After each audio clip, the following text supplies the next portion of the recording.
Back to another video. आपका आज की वीडियो में स्वागत है। और आज जो वीडियो हम लेकर आए हैं वो इसलिए इंटरेस्टिंग है क्योंकि यूजुअली हम देखते हैं कि इंडिया में कौन से प्रोजेक्ट्स बन रहे हैं या कौन से नए प्रोजेक्ट स्टार्ट होने वाले हैं। बिल्कुल। तो लेकिन जो आज हम वीडियो देखने जा रहे हैं वो वीडियो है जिसपे जो है जो अभी तक प्रोजेक्ट्स जितने भी हमने देखे हैं उनसे जो कंप्लीट हो चुके हैं उनके बारे में हम जानेंगे। और वीडियो का टाइटल है completed mega projects in India, India's completed mega projects in Hindi. तो हम लोगों ने सोचा कि हम लोग ये तो आपके साथ शेयर करते रहते हैं कि कौन से प्रोजेक्ट स्टार्ट होने जा रहे हैं और कौन से अभी वर्क इन प्रोग्रेस में हैं, लेकिन हमें ये चीज भी शेयर करनी चाहिए कि कौन से कंप्लीट हो गए हैं। और हमारे लिए भी इंटरेस्टिंग है क्योंकि हम लोगों को भी पता होगा कि हम लोगों में इनमें से कौन कौन से देखे हैं और कौन से कंप्लीट हो गए हैं। हमें याद आएगा कि हम लोगों ने ये उस टाइम पर देखा था। सही बात है। अभी देख लेते हैं वीडियो, लेकिन उससे पहले इस वीडियो का इस चैनल का ओरिजिनल लिंक जो है आपको हमारी वीडियो की डिस्क्रिप्शन मिल जाएगा। सब्सक्राइब करें, लाइक करें, शेयर करें, फॉलो करें चैनल को। उसके अलावा मैं ब्लॉगिंग चैनल का लिंक और इंस्टाग्राम का लिंक भी हमारी वीडियो की डिस्क्रिप्शन में मिल जाएगा। सब्सक्राइब करें, लाइक करें, शेयर करें, फॉलो करें। तो चलिए देख लेते हैं वीडियो। हेलो दोस्तों, स्वागत है आपका चैनल की एक नई वीडियो में। तो अभी तक हमने भारत के, दुनिया के और यहाँ तक कि भारत के स्पेस के भी कई सारे मेगा प्रोजेक्ट्स के बारे में वीडियोस बना ली हैं। हमने भारत में बनने वाले या फिर निर्माणाधीन काफ़ी सारे मेगा प्रोजेक्ट्स के बारे में जाना जो आने वाले समय में आपको भारत में देखने को मिलेंगे। लेकिन इसके बाद जो सबके मन में सबसे पहला सवाल आता है वो ये कि क्या ये मेगा प्रोजेक्ट्स सच में बन भी रहे हैं? क्या इनमें उतनी तेज़ गति और बेहतर तरीके से काम हो भी रहा है जितने बेहतरीन तरीके से वादे किए गए थे? तो आज इस वीडियो में हम इसी सवाल का जवाब ढूंढेंगे और मैं आपको बताऊंगा इस वक्त तक भारत में पूरी तरह से तैयार हो चुके कुल 8 मेगा प्रोजेक्ट्स के बारे में। चलो दोस्तों, मेरा नाम है दीपक, आप देख रहे हैं इट्स इनक्रेडिबल फॉर यू। तो आइए शुरू करते हैं।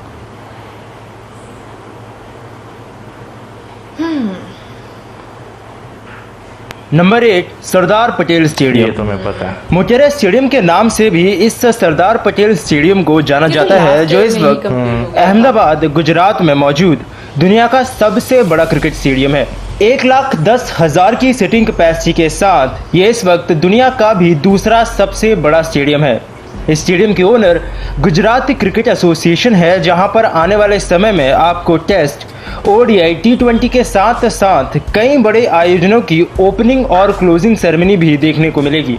हाल ही में हुए नमस्ते ट्रंप के प्रोग्राम की मेजबानी भी इसी स्टेडियम ने की थी। इस स्टेडियम को 1983 में बनाया गया था, जिसे 2015 में बंद कर रेनोवेट और एक्सपेंड करने के बाद दुनिया का सबसे बड़ा क्रिकेट स्टेडियम बना दिया गया। इसमें कुल 110 मिलियन डॉलर्स का खर्चा आया था, जिसका कॉन्ट्रैक्ट भारत की ही कंपनी लार्सन एंड टुब्रो को दिया गया था। फरवरी 2020 में काम खत्म होने और पूरा एक्सपेंड होने के बाद इसे आम जनता के लिए खोल दिया गया था। Number 7, Bogibeel bridge. भारत के नॉर्थ ईस्टर्न स्टेट असम में धीमाजी और डिब्रूगढ़ डिस्ट्रिक्ट के बीच ब्रह्मपुत्र नदी के ऊपर बना है ये बोगीबील ब्रिज, जो एक कंबाइंड रोड और रेलवे ब्रिज है। साथ ही ये इस वक्त भारत का सबसे लंबा कंबाइंड रोड और रेलवे ब्रिज भी है, जिसकी लंबाई 4.94 किलोमीटर है। इसे फुल्ली वेल्डेड स्टील कंक्रीट से बनाया गया है, जो रिक्टर स्केल पर 7.0 तक के मैग्नीट्यूड वाले भूकंप के झटकों को आसानी से झेल सकता है। इस ब्रिज में कुल 2 डेक हैं, जिसमें लोअर डेक में 2 रेलवे लाइंस हैं और ऊपर वाले डेक में रोड बनाई गई है। हिंदुस्तान कंस्ट्रक्शन कंपनी और गेमन इंडिया ने मिलकर इस ब्रिज को तैयार किया है, जिसका कंस्ट्रक्शन दिसंबर 2018 में पूरा हो गया था और 25 दिसंबर 2018 को इसे इनॉग्रेट कर आम जनता के लिए खोल दिया गया था। Number 6, Banihal Qazigund road tunnel. Banihal और काजीगंज को आपस में जोड़ने वाली ये 8.5 किलोमीटर लंबी रोड टनल 1790 मीटर की ऊंचाई पर जम्मू और कश्मीर में बनी है। ये एक डबल ट्यूब टनल है, जिसमें से एक ट्यूब गाड़ियों के जाने के लिए और दूसरी टनल दूसरी तरफ आने के लिए इस्तेमाल में ली जाएगी, जिसमें हर टनल ट्यूब में 2 लेन की रोड बनाई गई है। दोनों ही टनल में हर 500 मीटर में मेंटेनेंस और इमरजेंसी इवैक्यूएशन के लिए भी इंतज़ाम है, ताकि अगर इस टनल के अंदर कोई दिक्कत होती है तो जल्दी से जल्दी लोगों को वहां से इवैक्यूएट किया जा सके। साफ हवा के अंदर और बाहर जाने के लिए पूरी टनल में प्रॉपर वेंटिलेशन का इंतजाम है। इस टनल का काम साल 2011 में शुरू हुआ था और साल 2019 में ही इसे आम जनता के लिए खोलने का प्रस्ताव था, लेकिन कुछ दिक्कतों की वजह से ऐसा नहीं हो सका और उस डेट को थोड़ा आगे खिसकाना पड़ा। वैसे इस टनल का काम लगभग अब अपनी आखिरी स्टेजेस में है। ये काम लगभग पूरा हो चुका है और अगले साल मार्च तक इस टनल को आम जनता के लिए खोल दिया जाएगा। Number 5, gift city first phase. Gujarat international financial tech city, जो कि इस वक्त गुजरात में निर्माणाधीन है, वो हमारी लिस्ट में 5वें नंबर पर रहेगी। साबरमती नदी के किनारे अहमदाबाद से 12 किलोमीटर दूरी पर बन रही है ये फाइनेंशियल टेक सिटी, जो इस वक्त भारत की पहली ऑपरेशनल स्मार्ट सिटी भी होगी, क्योंकि ये एक पूरी तरह से नई सिटी बसाई जा रही है, जिस वजह से इसे पूरा बनाने में और ऑपरेशनल करने में अभी थोड़ा समय तो ज़रूर लगेगा, लेकिन इसके पहले फेज़ का काम इस वक्त तक लगभग पूरा हो चुका है। दूसरे फेज़ का काम भी काफ़ी बेहतरीन तरीके से चल रहा है। 2007 के vibrant Gujarat global investor summit का गिफ्ट सिटी का ये आइडिया आपको बहुत जल्द अपना पूरा आकार लेता हुआ दिख सकता है। गिफ्ट सिटी में कई बड़ी कंपनीज ने अपना काम करना शुरू कर दिया है। दुनिया की सबसे बड़ी होटल चेन एकॉर हॉस्पिटैलिटी का 5 star hotel the grand Mercure भी गिफ्ट सिटी में ऑपरेशनल हो चुका है। गिफ्ट 1 और गिफ्ट 2, जो कि गिफ्ट सिटी के 2 मुख्य कमर्शियल टावर्स हैं, वो भी इस वक्त तक बनकर तैयार हो चुके हैं और 2023 या 2024 तक आपको ये पूरी गिफ्ट सिटी तैयार होती हुई दिख सकती है। नंबर 4, अटल सेतु। अटल सेतु या फिर द थर्ड मंडोवी ब्रिज के नाम से भी इस केबल स्टेट ब्रिज को जाना जाता है, जो गोवा में पानाजी और पोरवोरिम के बीच है। 5.1 किलोमीटर लंबा ये ब्रिज भारत का तीसरा सबसे लंबा केबल स्टेट ब्रिज है, जिसका कंस्ट्रक्शन जुलाई 2014 में शुरू हुआ था और फरवरी 2019 में इसे आम जनता के लिए खोल दिया गया था। अटल सेतु इस वक्त गोवा के सबसे लंबे और मशहूर ब्रिजेस में से एक है। साथ ही ये मांडोवी नदी में बनने वाला तीसरा ब्रिज है। इस ब्रिज को बनाने का कारण असल में हैवी ट्रैफिक को संभालना था, जो कि टूरिस्ट सीजन में गोवा में काफी हद तक बढ़ जाता है। साल 2014 में नरेंद्र मोदी द्वारा इस ब्रिज का फाउंडेशन स्टोन रखा गया था, जिसे भारत की कंपनी लार्सन एंड टुब्रो ने DSI ब्रिजकॉन के साथ मिलकर बनाया है। इस ब्रिज को बनाने में काफ़ी दिक्कतें भी हुई थी। दिसंबर 2017 में पूरे कंस्ट्रक्शन साइट में काफ़ी बड़ी आग भी लग गई थी, लेकिन आखिरकार जिस चीज़ के लिए इस ब्रिज को बनाया गया था वो काम ये पूरी तरह से कर रहा है, क्योंकि आज भी लगभग हर दिन ऑन एन एवरेज 65,000 के आसपास गाड़ियां इस ब्रिज का इस्तेमाल करती हैं। Number 3, statue of unity. भारतीय स्वतंत्रता एक्टिविस्ट सरदार वल्लभ भाई पटेल की 597 फीट ऊंचे एक स्टैचू को स्टैचू ऑफ यूनिटी का नाम दिया गया है, जो कि भारतीय राज्य गुजरात में स्थित है। ये इस वक्त दुनिया का सबसे ऊंचा स्टैचू भी है। इसे नर्मदा नदी के किनारे बनाया गया है, जिसे राम सुतार द्वारा डिजाइन करवाया गया था। इसके बनने की शुरुआत साल 2013 में हुई थी और अक्टूबर 2018 में ये बनकर पूरा हो गया था और सिर्फ एक साल में यानी 2018 से 19 के बीच ही यहाँ 2.8 मिलियन लोग इस स्टैचू को देखने के लिए आए थे। ये स्टैचू सबसे पहले साल 2010 में अनाउंस किया गया था, जिसे पूरा बनाने में $437 मिलियन का खर्चा आया था। ये पूरा स्टैचू 5 जोन्स में डिवाइडेड है, जिसमें से सिर्फ 3 ही जोन्स में पब्लिक को जाने की इजाज़त है। बाकी के दोनों जोन्स इस स्टैचू के मेंटेनेंस एरिया हैं। इस पूरे स्टैचू को बनाने का कॉन्ट्रैक्ट भारत की ही कंपनी लार्सन एंड टुब्रो को दिया गया था, जिसने कुल 5 साल में इस स्टैचू को बनाकर तैयार किया था। Number 2, Kaleshwaram lift irrigation project. Kaleshwaram lift irrigation project एक मल्टीपर्पस इरिगेशन प्रोजेक्ट है गोदावरी नदी में भारतीय राज्य तेलंगाना के अंदर। ये इस वक्त दुनिया का सबसे बड़ा multi stage lift irrigation project भी है। इस पूरे प्रोजेक्ट को 7 लिंक्स और 28 पैकेजेस में डिवाइड किया गया है, जिससे ये पूरा प्रोजेक्ट करीबन 500 किलोमीटर के एरिया में फैला है, जिससे 13 डिस्ट्रिक्ट को इस वक्त सीधे ही फायदा मिल रहा है। इस प्रोजेक्ट का कंस्ट्रक्शन 2016 में शुरू हुआ था और इसे जून 2019 में खोल दिया गया था। इसे पूरा बनाने में 1.2 लाख करोड़ भारतीय रुपयों का खर्चा आया था। इसे फिलहाल में इस वक्त तेलंगाना इरिगेशन डिपार्टमेंट ही ऑपरेट कर रहा है। इस पूरे प्रोजेक्ट में 240,000 मिलियन क्यूबिक फीट पानी के उत्पादन का लक्ष्य है, जिसमें से 169,000 मिलियन क्यूबिक फीट पानी इरिगेशन के लिए इस्तेमाल में लिया जाएगा। 30,000 मिलियन क्यूबिक फीट पानी म्यूनिसिपल वाटर के रूप में इस्तेमाल में लिया जाएगा। 16 इंडस्ट्रियल यूज के लिए लिया जाएगा और बचा हुआ का पानी आसपास के गांव में पीने के लिए इस्तेमाल किया जाएगा। ये भारत में बनने वाले सबसे बड़े और सबसे बेहतरीन मेगा प्रोजेक्ट्स में से एक था, क्योंकि इससे फायदा सीधे उन आम लोगों और किसानों को मिल रहा है जिन्हें इसकी सबसे ज्यादा जरूरत थी। नंबर 1, रेवा सोलर पावर प्रोजेक्ट। रेवा ultra mega solar Madhya Pradesh के रेवा डिस्ट्रिक्ट में मौजूद एक सोलर पावर प्रोजेक्ट है। यह इस वक्त भारत के सबसे बड़े सोलर पावर प्लांट्स में से एक है। इस पावर प्रोजेक्ट में 3 सोलर पावर जनरेटिंग यूनिट्स हैं, जो कि 1500 हेक्टेयर जितने बड़े सोलर पार्क में 500 हेक्टेयर की जमीन पर बने हैं। ये सोलर प्लांट मध्य प्रदेश ऊर्जा विकास निगम लिमिटेड और centre solar energy corporation of India द्वारा एक जॉइंट वेंचर के तहत बनाया गया था। इस प्रोजेक्ट को 138 करोड़ रुपए का फंड सेंटर यानी केंद्र सरकार द्वारा भी मिला था। 750 मेगावाट वाला ये सोलर पावर प्लांट अपने साइज में भी काफी बड़ा है, जो कि आने वाले समय में भारत से निकलने वाले कार्बन एमिशन को भी काफी हद तक कम कर देगा।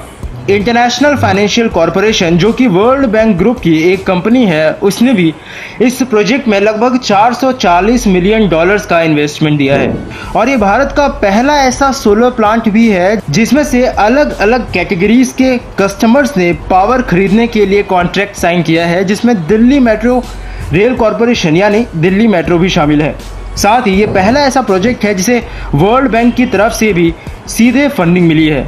तो उम्मीद है कि जिस बेहतर तरीके से इस प्रोजेक्ट को बनाया गया है, उतने बेहतर परिणाम इसके ग्राउंड लेवल पर भी हमें देखने को मिले और धीरे धीरे भारत से कार्बन एमिशन का प्रतिशत भी कहीं ना कहीं कुछ कम हो, ताकि इससे प्रकृति को भी कम से कम नुकसान हो। तो ये थे वो 8 मेगा प्रोजेक्ट जो इस वक्त तक भारत में पूरे हो चुके हैं। आपने इनमें से कहीं जाकर कोई मेगा प्रोजेक्ट खुद देखा है क्या? मुझे कमेंट सेक्शन में जरूर बताइएगा।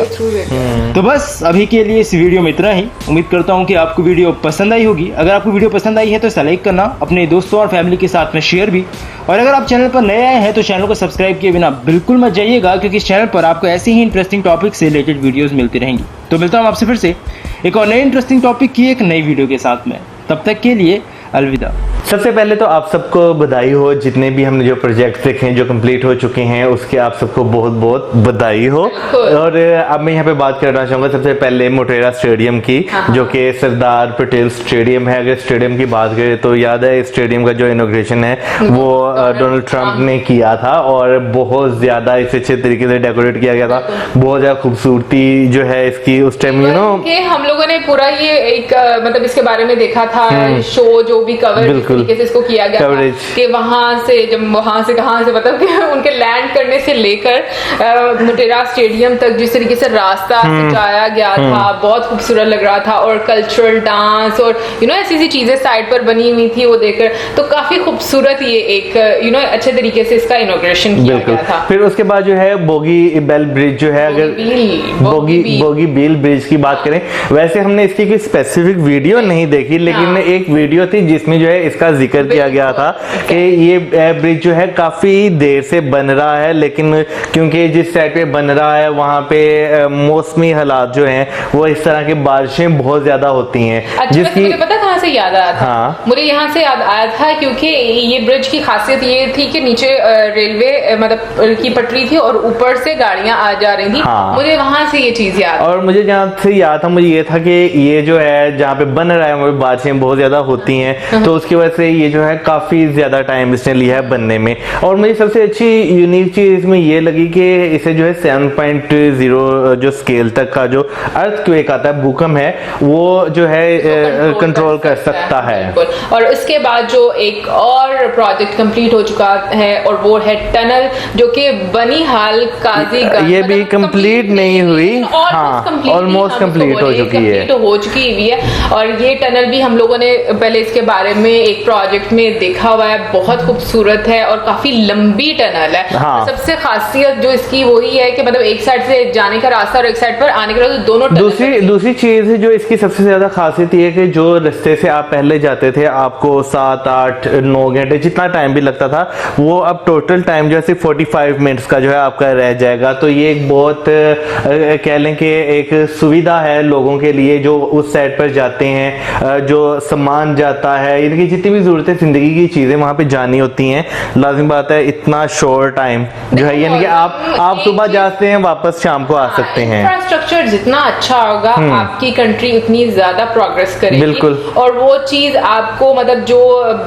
डेवलप्ड कंट्रीज हैं आपको नजर आता है उनका कि वो आज के टाइम में क्यों है, क्योंकि आपका इंफ्रास्ट्रक्चर अच्छा होना बहुत जरूरी है। और वही हम देख रहे हैं कि इंडिया इस पर बहुत ज्यादा फोकस कर रहा है। और उसके बाद एक जो मेरा फेवरेट वाला प्रोजेक्ट जो कंप्लीट हुआ है ना, वो ये मौजूद बोल दो तुम, अटल सेतु। हाँ, अटल सेतु, ये मुझे बड़ा अच्छा लगा है। मतलब 3 ब्रिजेस बने हुए हैं और बहुत बहुत खूबसूरत लग रहा है। और बीच में मुझे ऐसे लगा कि शायद लाइटिंग इस तरीके से की हुई है जैसे वो तिरंगे के कलर की ना, ग्रीन ऑरेंज इस तरीके की मुझे लग रहा था, बीच में शायद इस तरह के भी कलर। वैसे मुझे शायद इस वजह से लग रहा है कि हमने ये देखा हुआ है कि याद है हमने एक ब्रिज देखा था इसी साइड पे, जिसमें जो है बीच में गवर्नमेंट ने जो है रेस्टोरेंट नहीं सॉरी वो नीचे ब्रिज के नीचे वाले जो एरिया है उस पे जाने के लिए उन जगह बनाई हुई थी। नहीं मुझे बिल्कुल भी नहीं याद। रेस्टोरेंट वाला वो आप मुझे कह रहे हो ना वो डिफरेंट है, वो मुझे याद आ गया। बट ये वाला जोन्स है, ये जोन्स है, सॉरी मेरे जोन से भी बहुत सारे लोग बोलते हैं ये जोन सा क्या है, पता नहीं ये कोई अपना ही वर्ड है। बट ये कि मुझे ये प्रोजेक्ट बहुत खूबसूरत लगा। मतलब जितने भी हमने प्रोजेक्ट्स देखे हैं ना, मेरा सबसे फेवरेट अभी तक का यही रहा है टोटल 8 में से। बिल्कुल। और बहुत सारे जो है मिसहैप्स भी होते हैं, जिसमें बताया गया कि कंस्ट्रक्शन वाली साइड पे जो है आग लग गई थी जब ये बन रहा था। बिल्कुल। लेकिन ये कि जो देखो ट्रैफिक का जो जब टूरिज्म पीक पर होता है तो उस टाइम पर जो ट्रैफिक वो बहुत ज्यादा होती है। इतने पैक्ड सीजन में आप मतलब देखो कि कितनी ज्यादा सहूलत दे रहे हो कि जो शहर है वो स्टक नहीं होगा, रोड स्टक नहीं होंगी, चलते ही रहेंगी। तो उस लिहाज से और खूबसूरती के लिहाज से, दोनों लिहाज से मुझे बहुत पसंद आया। मैं अगर अपने फेवरेट की बात करूं तो मुझे जो है कलेश्वरम लिफ्ट इरिगेशन प्रोजेक्ट जो है ना, मुझे जो है ये बहुत ज्यादा पसंद आया, क्योंकि देखें ना इससे बहुत सारे लोगों को फायदा हो रहा है, बहुत सारे लोगों की जिंदगियां इससे ज्यादा मल्टीपर्पज है, यानी कि बहुत सारे लोगों को जो है ये एक किस्म का रोजगार देगा। उनकी जो है एग्रीकल्चर जहाँ पे नीड है, जहाँ पे पानी की जरूरत है, जहाँ पे कमी हो जाती है कि इलाकों में पानी की, तो बहुत सारी जगह पे ये इस्तेमाल होगा। तो इस वजह से यानी कि पानी बच जाएगा वो मुख्तलिफ गाँव में सप्लाई किया जाएगा, फैक्ट्रीज में जो है दिया जाएगा, इरिगेशन के लिए इस्तेमाल किया जाएगा, लोगों के पीने के लिए इस्तेमाल किया जाएगा, यानी काफी ज्यादा पर्पस के लिए इसे इस्तेमाल किया जाएगा। फिर उसके अलावा हमने गिफ्ट सिटी भी जो है वो देखा हुआ है। उसके अलावा सरदार वल्लभ भाई पटेल जी का जो स्टैचू है वो भी हमने देखा है, और उस पे हमने वीडियो देखी। बहुत देर से हमें एक जो है सजेशन भी मिली थी जो उसका लेजर वाला जो है, हाँ सॉन्ग की भी मेरा हाल में मिल रही है जो कि सुखविंदर सिंह ने आई गेस गाया हुआ है, कोई इस तरह की मेरे ज़हन में आ रही है कि हमें इससे रिलेटेड एक सजेशन। बिल्कुल। फिर उसके बाद हम आएंगे रेवा सोलर पावर प्रोजेक्ट, और आई थिंक ये तो अभी रिसेंटली इनोवेट किया गया है और इसकी भी हमें सजेशन मिली थी, बट हम लोगों ने नहीं देखा यार। कोई बात नहीं, हम देखेंगे हम, हाँ बिल्कुल देखना चाहेंगे। ये बहुत ही एक अच्छा प्रोजेक्ट है। अच्छा, मुझे इस प्रोजेक्ट में एक चीज और बहुत अच्छी लगी कि जैसे कि डिफरेंट सेक्टर्स जो हैं उन्होंने कॉन्ट्रैक्ट किए हुए हैं बिजली के, जो है जैसे दिल्ली जो है मेट्रो का उन्होंने बताया। फिर उसके बाद इसमें डायरेक्ट जो है वर्ल्ड बैंक की भी जो है इन्वेस्टमेंट है। फिर इसके अलावा याद है हमने एक प्रोजेक्ट देखा था जो पूरे का पूरा एयरपोर्ट जो था वो सोलर पे चल रहा है। बिल्कुल, पहला प्रोजेक्ट ही वही देखा था। बिल्कुल। और उसके बाद हमने जो है एक और वीडियो भी देखी थी जिसमें उन्होंने बताया गया था, बेनिफिट्स इसके बताए गए थे, लेकिन वो कोई ऐसा प्रोजेक्ट नहीं था। नहीं, बेनिफिट्स बताए थे, लेकिन उसमें जो हमने लास्ट वीडियो देखी थी, जो एयरपोर्ट था ना, वो अपनी जरूरत से ज्यादा बिजली जनरेट कर रहा है, तो वो अपने नेचुरल ग्रिड में जो है वो बिजली अब बेचते हैं। बिल्कुल, ये तो खैर हम लोगों ने आई थिंक एक और भी वीडियो देखी थी मौसम, जिसमें हम लोगों को इसके बारे में पूरी नॉलेज दी गई थी। और वो वाली कौन सी थी वाला, मुझे बताओ, मुझे याद आ गई है। कौन सी? अभी रिसेंटली हम लोगों ने देखी, जो वर्ड जो है one word one station, one word नहीं, one word one sun one grid. हाँ बिल्कुल, आगे पीछे हो गया होता है। हाँ, नहीं आगे पीछे हो गया।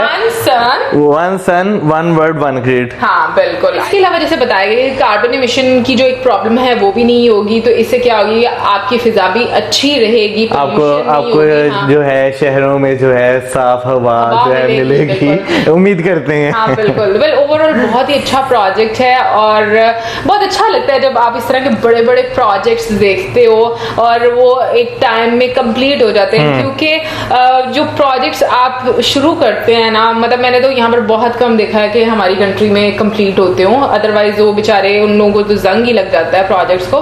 बट ये कि कहीं पर जहां पर भी ये प्रोजेक्ट्स कंप्लीट होते हैं तो अच्छा लगता है, क्योंकि इससे क्या होता है आपकी कंट्री में और ज्यादा तरक्की होती है। ओवरऑल बहुत मजा आया वीडियो देखने का, एंड आई होप आप लोगों ने भी इंजॉय किया। अगर आप लोगों में से किस किस ने इन प्रोजेक्ट्स को विजिट किया हुआ है, exactly, जो कि उन्होंने भी पूछा वीडियो में, हम लोग को जरूर बताइएगा। इसी के साथ दे हमें इजाजत, हमारी वीडियोस लाइक, हमारे चैनल को सब्सक्राइब, वीडियोस करें, share, keep us in your prayers. Good bye.